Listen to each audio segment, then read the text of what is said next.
When you grow old. 3 types of neighbors to avoid, 3 types of relatives to keep your distance from. As we journey through life, our priorities naturally shift. The older we get, the more we value peace over drama, respect over conflict, and meaningful relationships over shallow connections. At this stage, the people around us, our neighbors, friends, and especially family, play a crucial role in our happiness and well-being. Your home isn't just a place where you live, it's your sanctuary. It's where you should feel safe, comfortable, and at ease. But unfortunately, not everyone we interact with contributes to that sense of peace. Some people bring unnecessary stress, invade our privacy, or even take advantage of our kindness. Over time, their presence can become emotionally exhausting, disrupting the tranquility we've worked so hard to maintain. That's why it's important to recognize the signs early. Some neighbors can be intrusive, inconsiderate, or self-serving. Others might create constant tension or disrupt the quiet environment we cherish. Similarly, certain relatives may drain our energy, exploit family ties, or bring negativity into our lives. If we're not careful, these relationships can become a burden, one that affects not just our mental health, but our overall quality of life. In today's video, we'll talk about 3 types of neighbors and 3 types of relatives you should keep your distance from as you grow older. By understanding these personality types and learning how to set firm yet respectful boundaries, you can protect your peace and build a life filled with joy, security, and meaningful connections. Before we dive in, take a moment to subscribe to the channel and turn on notifications so you never miss an update. If you find this video helpful, give it a thumbs up. It helps us reach more people who might need this message. Now, let's get started. Part 1. 3 types of neighbors to avoid. 1. The intrusive gossip. The Greek philosopher Socrates once spoke of a simple test to determine whether information should be shared. He called it the triple filter test. Before repeating something, one must ask, is it true? Is it good? Is it useful? If the answer to any of these is no, the words should not be spoken. Yet, in every community there are those who ignore such wisdom. They whisper about others, not to help or inform, but to control, manipulate, and entertain themselves at someone else's expense. History has shown us that gossip, when left unchecked, can destroy reputations, ruin friendships, and even tear families apart. Now, let me tell you a story. In a quiet town nestled between rolling hills, there lived an elderly man named Henry Whitmore. He had seen much in his 80 years: wars, prosperity, love, and loss. But among all the trials of life, there was one force he found most dangerous: the power of a whisper. Henry had spent decades building a life of peace. He kept his home tidy, his garden blooming, and his heart open to those in need. But he also knew the value of silence and privacy. His neighbor, Margaret Hensley, did not share this view. Margaret had lived in the town as long as Henry, but instead of wisdom, she carried stories. Stories about everyone but herself. She knew when the banker's son had lost his job, when the widow down the street had a visitor, and even when someone had simply changed the curtains in their home.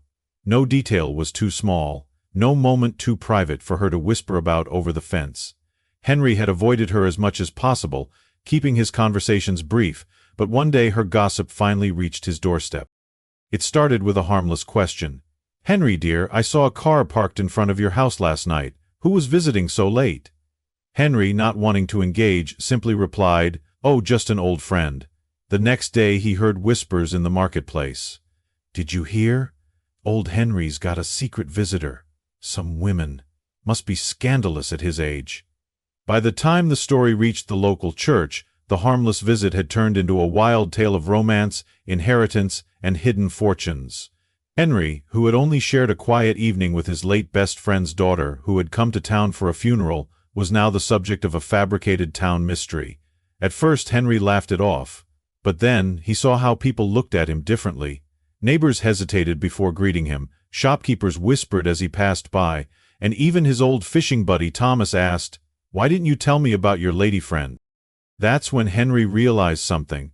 A lie doesn't need to be big to cause damage, it just needs to be repeated enough. So Henry did what only a wise man could do.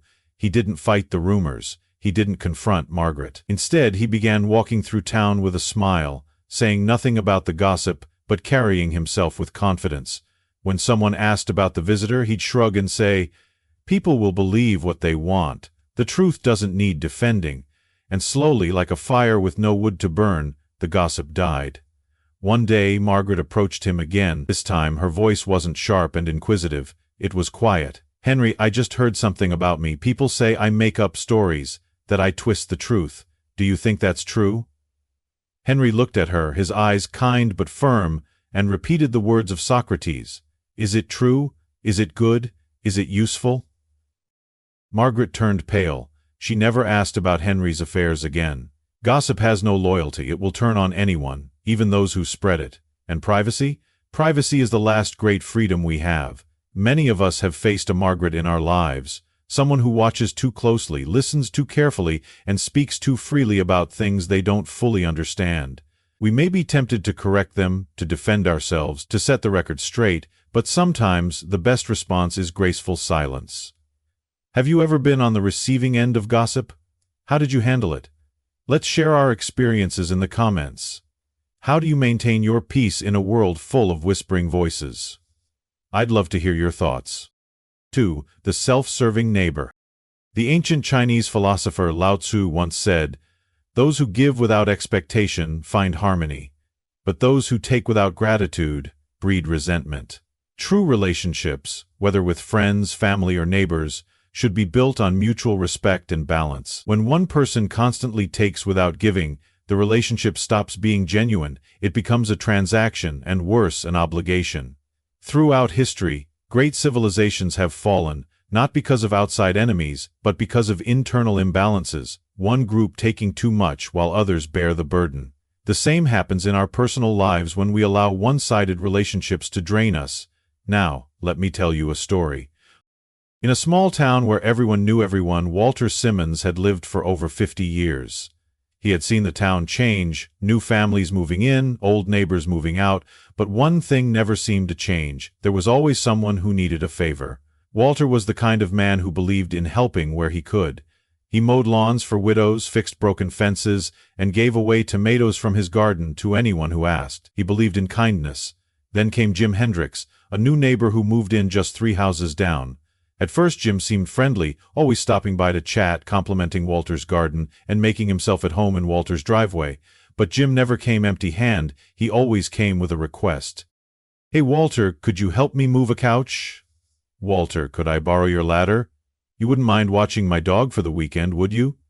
Walter, being the good neighbor he was, agreed at first. After all, wasn't that what being neighborly was about?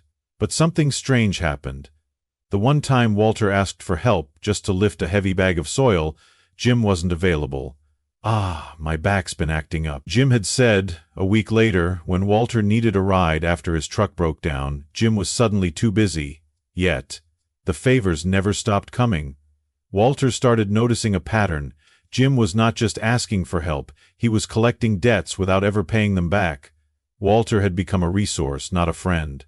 One evening, as Walter sat on his porch, Jim strolled up with a grin. "Walter, I hate to ask, but I'm in a bind. My brother's coming over and I need a few extra chairs. Mind if I borrow some?" Walter, tired of being the neighborhood's unpaid handyman, leaned back and smiled. "Jim," he said, "I'd love to help, but I have a rule. I only lend to people who return the favor." Jim looked caught off guard. "Oh, come on, Walter. You know I'd help you if I could." Walter chuckled, shaking his head. "I don't think you would, Jim. And that's okay. But I've done my share of favors. It's time for you to find another good neighbor." For the first time, Jim had nothing to say, and from that day on, Walter learned something important. Not every request needs a yes. Not every kindness should be given without limits. Walter's story is a lesson many of us learn too late in life. There are givers and there are takers. The trick is knowing when to stop giving to those who never return the favor. Kindness should be shared freely but not foolishly. A good relationship, whether with neighbors, family, or friends, is built on balance. If you find yourself constantly giving, accommodating, and bending, while the other person only takes, expects, and demands, it may be time to step back and reclaim your peace. Have you ever had a self-serving neighbor or friend in your life? How did you handle it? Let's share our experiences in the comments. When do you think kindness turns into being taken for granted? I'd love to hear your thoughts. 3. The disruptive neighbor. Confucius once said, "When there is harmony in the home, there is order in the nation. When there is order in the nation, there is peace in the world." True peace, whether in a household or a neighborhood, depends on mutual respect. But what happens when someone disregards that harmony? Throughout history, societies have thrived when individuals followed the unspoken rules of courtesy, respecting shared spaces, considering others, and maintaining a sense of responsibility. But when those values erode, communities fracture, tension rises, and peace becomes a distant dream. Now, let me tell you a story. I've lived in this town for nearly 60 years, seen people come, seen people go. I've watched kids grow up, move away, and bring their own children back for holidays. Through all those years, one thing never changed. A good neighborhood is built on respect. And one thing can ruin that peace faster than a storm tearing through town: a neighbor who just doesn't care. It started when the Wallace family moved in. Young couple, 2 kids, a few dogs. I welcomed them, just like I had done for every family before them. I even baked a pie, because that's what neighbors do. For the first few weeks everything seemed fine, but soon the noise began. Loud music at midnight, cars revving at all hours, parties spilling into the street. It wasn't just an occasional celebration, it was every night. At first I told myself, they're young, they'll settle down. But they didn't. One night around 2 a.m. I heard yelling outside my window. Drunken laughter, bottles smashing on the pavement. I stepped outside, just in time to see a group of teenagers speeding off in a cloud of dust. I walked over the next morning, knocked on their door. "Son," I said to Mr. Wallace, "I'm not here to ruin your fun, but we all need our rest. Think you can keep it down a bit?" He nodded, apologized, promised to do better. That promise lasted 2 days. Soon, my garden was littered with their beer cans, my car was covered in dust from their tire spins, and the sound of barking dogs filled the air at dawn. It wasn't just me who suffered. Other neighbors whispered their frustration, but no one wanted to be the one to speak up. I remembered something my father told me long ago: the world changes only when someone is brave enough to demand respect. So, I did. The next time Mr. Wallace threw a party, I didn't complain. I called the neighborhood council. I gathered other neighbors, all of us who had had enough, and we addressed it together.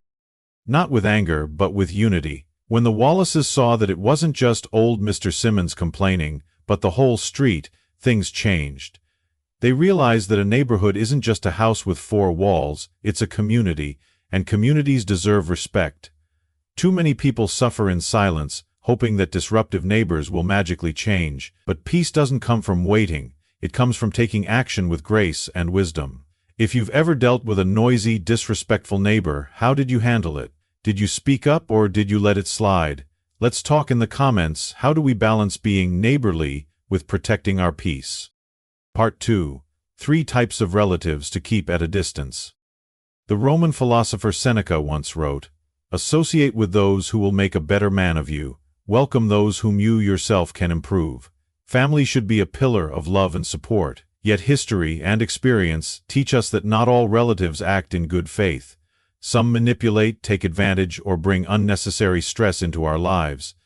Just as empires fell due to betrayal within their own ranks, personal peace can be destroyed by toxic family members who overstep boundaries. As we grow older, it becomes vital to recognize these patterns, set firm limits, and prioritize our well-being. 1. The borrower who never repays. The Bible warns in Proverbs 22:7, "The borrower is slave to the lender."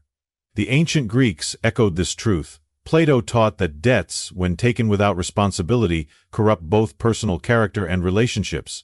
Throughout history, broken trust over money has destroyed friendships, severed family ties, and even ignited wars. Lending money within a family should be done with great caution. When generosity is mistaken for obligation, resentment takes root. And when someone borrows without repaying, they do not just take money, they take trust, peace, and the dignity of self-reliance. Now, let me tell you a story. When I was younger, I believed in helping family, no matter what. If someone needed a hand, I gave it. If they needed $1, I gave 2. That's just how we were raised. Family takes care of family. Then came my younger brother, Bobby.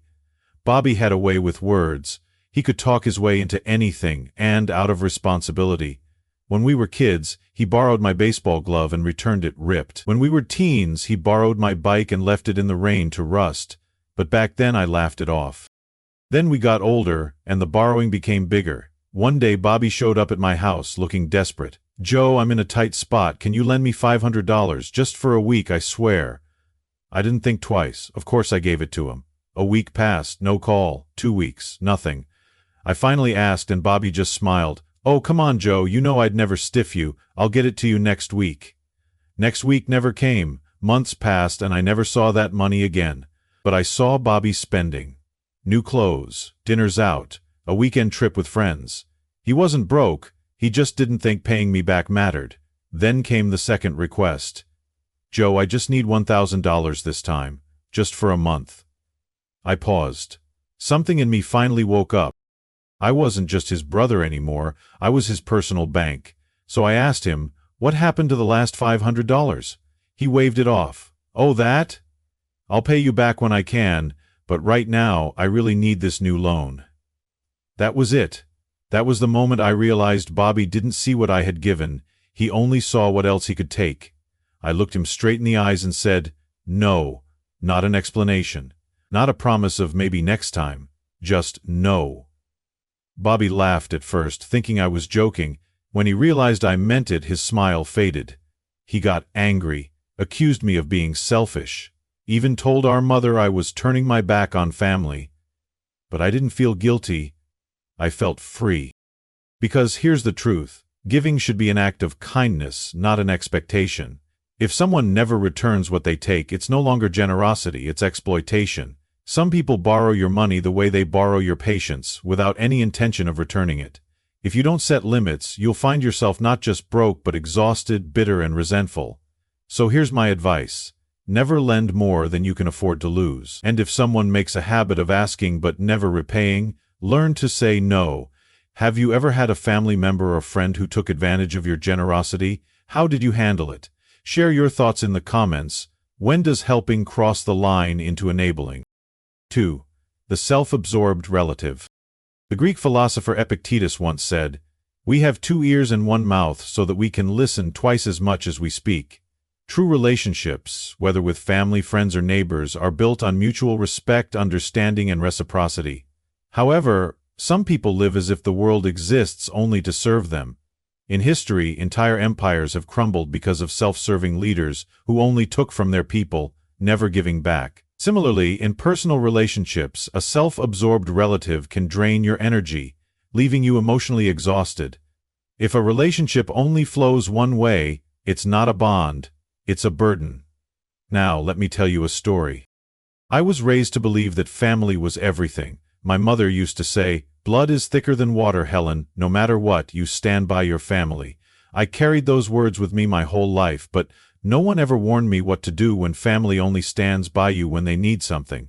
My sister Diane was beautiful, charming, and had a way of making everyone feel special, until she didn't need them anymore. Growing up, she always had a story to tell, an audience to entertain, and a crisis that demanded attention. And me? I was her audience. When she struggled in school, I stayed up late to help her study. When she had her heart broken, I listened for hours as she cried. When she needed money, I gave without hesitation, but looking back, I realize I don't remember a time when she asked how I was doing. Life went on. We both got married, had kids, grew older. Diane's problems never seemed to end. A bad investment, a rocky marriage, a falling out with a friend. Every phone call started the same way. "Helen, you won't believe what happened to me." I listened. I comforted. I gave advice. But then, one year, I needed her. My husband, John, passed away unexpectedly. My world crumbled. For the first time in my life, I didn't have the strength to be the strong one. I thought, this time, Diane will be there for me. I called her, she didn't pick up. I called again, and again. Days turned into weeks. When she finally returned my call, her voice was cheerful.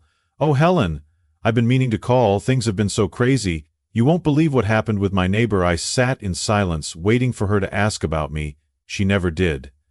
That was the moment I finally understood. Diane was never going to be there for me because she never had been. She wasn't cruel, she wasn't malicious, but she was self-absorbed.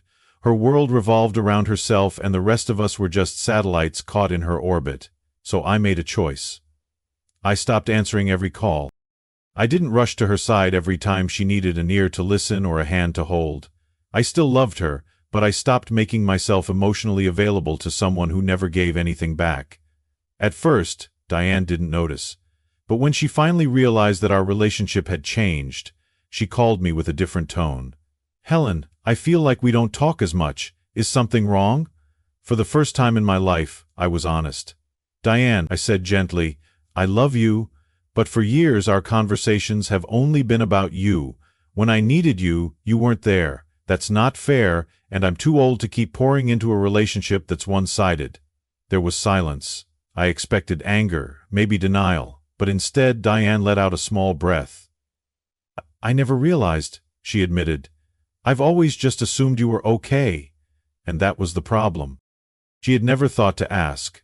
We still speak now, but it's different. She's more careful with her words, more aware of the space she takes up in a conversation. But if she ever falls back into old habits, I don't hesitate to step back and protect my own peace. Family is important, but not all family relationships are healthy. Some people take more than they give, expecting endless emotional support without ever offering the same in return. And as we grow older, we must learn an important truth. It's okay to step back. It's okay to set boundaries. It's okay to stop giving to those who never give back. A conversation should be a bridge, not a one-way street. And if you're always the one listening, always the one supporting, maybe it's time to ask, who is supporting you? Have you ever dealt with a self-absorbed relative? How did you handle it? Let's share our experiences in the comments. At what point does patience turn into self-sacrifice? 3. The lazy, dependent relative. The Chinese philosopher Confucius once said, "Give a man a fish and you feed him for a day. Teach a man to fish and you feed him for a lifetime." True kindness isn't about doing everything for someone, it's about helping them stand on their own 2 feet. History has shown that over-reliance leads to stagnation. Great empires fell when their people became complacent, expecting others to carry their burdens. The same happens in families. When one person refuses to take responsibility, the weight falls unfairly on those who do. Now, let me tell you a story. I used to believe that helping meant always saying yes. I thought that as a father, my job was to catch my son every time he fell. But I learned the hard way, if you never let someone fall, they never learn to stand. My son Danny was a smart kid, full of ideas. But he had a problem: he never followed through on anything. As a teenager, he'd start a job, then quit after a few weeks because the boss was a jerk. He went to college, but dropped out, saying, "School just isn't for me." Then he moved back home, promising it was just for a little while. A little while turned into a year. Then 2, at first I didn't mind. I told myself, he's young, he just needs time. I paid his bills, cooked his meals, even gave him spending money when he needed it. I thought I was being supportive. But one day I came home and saw Danny sprawled out on the couch playing video games in the middle of the afternoon. Plates stacked on the coffee table, laundry untouched, unopened job applications sitting where I left them. And I realized something. Danny wasn't struggling, he was comfortable. I had been carrying him for so long that he had forgotten how to walk on his own. That night I sat him down and said, "Son, it's time we have a serious talk." Danny barely looked up from his game. Yeah, I know. I'll look for a job tomorrow." I shook my head. "No, Danny, you need to move out." His head snapped up. "Wait, what? You're a grown man," I said, "and it's time you start acting like one. I love you, but love doesn't mean carrying you forever." He laughed at first, thinking I was joking. Then he got angry. "Are you seriously kicking me out? What kind of father does that?" I took a deep breath. "The kind who wants his son to be a man. I will always be here for you, but I will not be your crutch. You have 3 months to find a job, find a place, and start your own life." The next weeks were hell. Danny sulked. He called me cruel. He told other family members I was abandoning him. But for the first time in his life, he started looking for work, and in 3 months, something changed. Danny found a job, then an apartment, then something I hadn't seen in years, a sense of pride. Years later, he sat across from me at dinner and said, "You know, Dad, I was mad at you for a long time, but kicking me out? It was the best thing you ever did for me. I see it all the time. Parents, siblings, even grandparents holding on too tight, afraid to let their loved ones struggle. But struggle builds strength. Real love isn't about keeping someone comfortable, it's about pushing them to grow. If you keep catching someone every time they fall, they will never learn how to stand, and one day, when you're no longer there to hold them up, they will collapse completely. Have you ever had a family member who refused to take responsibility? How did you handle it? Let's talk in the comments. When does helping turn into enabling? At this stage in life, peace isn't just a luxury, it's a necessity. The people we surround ourselves with, including neighbors and family, can either add to our sense of calm or disrupt it entirely. Setting boundaries isn't about shutting people out. It's about making sure your home remains your sanctuary. If you've ever dealt with an intrusive gossip, a self-serving neighbor, or a disruptive presence, you know how exhausting it can be. But remember, you have the right to protect your space, your time, and your peace of mind. Now. I'd love to hear from you. Have you ever had to set boundaries with a difficult neighbor or relative? How did you handle it? Share your thoughts in the comments. Let's learn from each other's experiences. And if you found this video helpful, don't forget to hit the like button, subscribe, and turn on notifications so you never miss an update. Your support helps us continue creating content that matters. Thank you for watching, and remember, your peace is worth protecting.